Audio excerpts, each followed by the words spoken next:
Hi everyone, so I'm currently in my last semester of the Part-time Diploma in Digital Communication at Ngee Ann Polytechnic, and I wanted to make this video to answer some of the frequently asked questions that I got while taking the course. These were also questions that I personally had before I enrolled, so I hope this video helps you decide whether this course might be right for you. The first question is, what is the duration of the course? The course lasts about 1.5 years, including the breaks in between, and you will complete 15 modules in total. Each module will take 1 month to complete. These modules are categorized into 5 modular certificates, which I will refer to as semesters for convenience, and I will go through this in more detail in another question. But calendar-wise, the structure looked like this for my batch. So after Sem 1, there was a 3-week break. After Sem 2, there was a 3-week break. Sem 3 was split into 2 because it coincided with Christmas and Chinese New Year. So there was a 3-week break after each half, one in December and one in January. And then after Sem 4, there was a 4-week break. And after the last semester, you can go and do whatever you want. Each modular certificate will function like a semester, and you will pay school fees before each semester begins. You can also choose to take a break or pause in between semesters if needed, but when you join back, then you won't be in the same class anymore. The second question is, what is the class schedule like?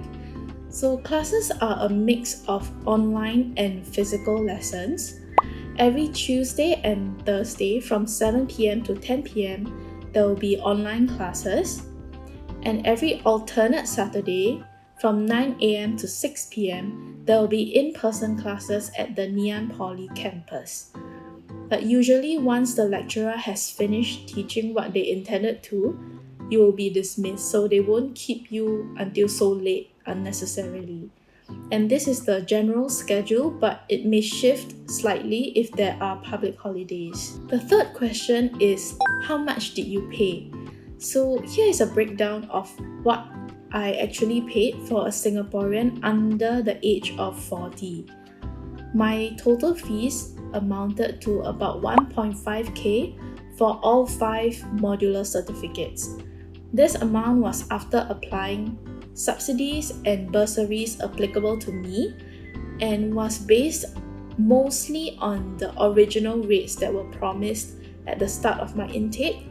Only my last semester saw a fee increase, which was higher than expected. However, for upcoming batches, this increased fees will apply across all the semesters. This is a screenshot from their most updated website. So for comparison, if I enrolled in the upcoming batch and received the exact same subsidies that I did, I would need to pay this amount compared to what I actually paid for my current intake. Please budget accordingly. I strongly recommend having a buffer of up to twice the amount that was promised, just in case they revise the rates again in future semesters. For payment, you can still use your PSEA account to pay if you have leftover funds. Some of my classmates covered their fees entirely that way, but I only have $1 left in my PSEA, so I had to apply for the bursary instead, which is available to part-time students as well.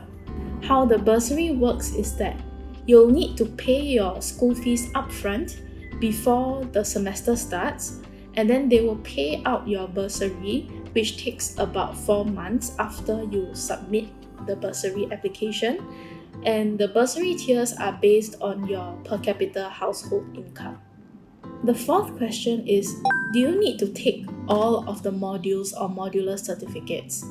If you want the diploma certificate, then yes, you'll need to complete all 5 semesters and pass all the modules. This is a screenshot from the SkillsFuture website where they let you select specific modular certificates. But upon checking with the CET team directly, they mentioned that they don't accept applications to modular certificates as standalone, and you will need to apply for the diploma course itself. The fifth question is, what is the workload like? For me, I'm currently working part-time while doing this course.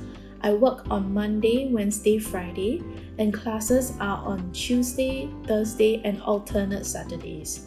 So I think it's manageable if you plan your schedule properly. I dedicate my weekends and non-work days to finish assignments and group projects. And I think passing isn't difficult if you follow the instructions, but if you're aiming for straight A's, then you'll need consistent effort, manage your time well, and pay attention to what the lecturers are looking for. I think one very big motivating factor is that if you fail a module, you'll need to repeat it at the full course fee, which is currently 5.5k per modular certificate without any subsidies. So I think it's really worth staying on top of your assignments and making sure that you pass on the first attempt because it's very expensive to fail. Another thing I wanted to share was that some of our classmates did drop out midway. So my class went from 12 people to 10, and the other class dropped from 13 people to 5. So eventually the school merged us into one class, and I think this also can give you an idea of what the workload is like. If you're working full-time, you'll need to be very efficient with your time. So the next question is, are there any job opportunities tied to the course? There are no bonds involved, so you are not guaranteed a job after completing the course. But I would say having the diploma does help if you're trying to pivot into a new field, like I was, because eventually companies in Singapore do look at certs. So from my personal experience, I had a degree in HR, but I wanted to go into content creation. After completing my first semester, which taught us how to use Adobe software, I cold emailed companies near my house and offered to intern for them. I got a part-time internship and then eventually converted into a content creator / graphic designer at that company. So having the diploma in your resume does help to open doors for you. There's also a NP-CET career portal. CET stands for Continuing Education and Training, which I assume that you can contact for career advisory services, but I haven't tried it yet for myself. So the last question that I have is, what do you learn in this part-time diploma in digital communication? I will go more in depth into the assignments and grading in another video because I'm still in my last semester, but here I will give a brief introduction to what each modular certificate will cover. For the first semester, digital visual communication, there was a focus on Adobe tools. So they taught us Photoshop, Illustrator, Premiere Pro, and After Effects. I felt that this was very practical and beginner-friendly. The assignments are designed to build your portfolio, and the Adobe license is also included in your course from the first semester all the way up to your last semester. Our lecturer, Andrew, was also really experienced and engaging, and he would often show us his past work to give us an idea of what the industry standard is like. I think this modular certificate would be the most useful if you're trying to get into graphic design or content creation. For semester 2, user-centered interactive design, we were taught UX research, design, and web design. I felt that this semester was a lot more technical, which I found quite dry, but there were some useful skills that were taught. So I enjoyed learning about Figma, which is a prototyping tool that lets you explore how a user may interact with your designs. And for web design, we learned HTML coding, where we had to do up a basic website for a group project. And I think I understood why people who do coding often complain that they get no sleep, because I was losing my mind a bit. In the next semester, media content creation, we learned copywriting, video production, and storytelling. For copywriting, I wasn't super locked in because the writing assignments I wrote based on my existing language skills and not based off of what I actually learned in class. But for the video production and storytelling modules, they were a lot more interesting.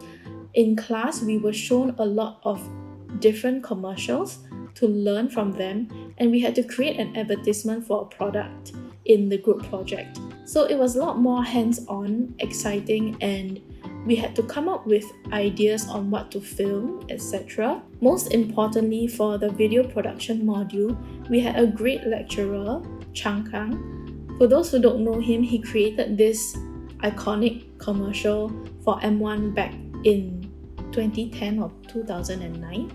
Mumbai da, India. He was really a fantastic teacher, super engaging and humorous, and there was not a single dull moment in class. I think this was the module that I enjoyed the most. The next semester, which was Digital Marketing and Analytics, honestly, the first two modules felt a bit messy.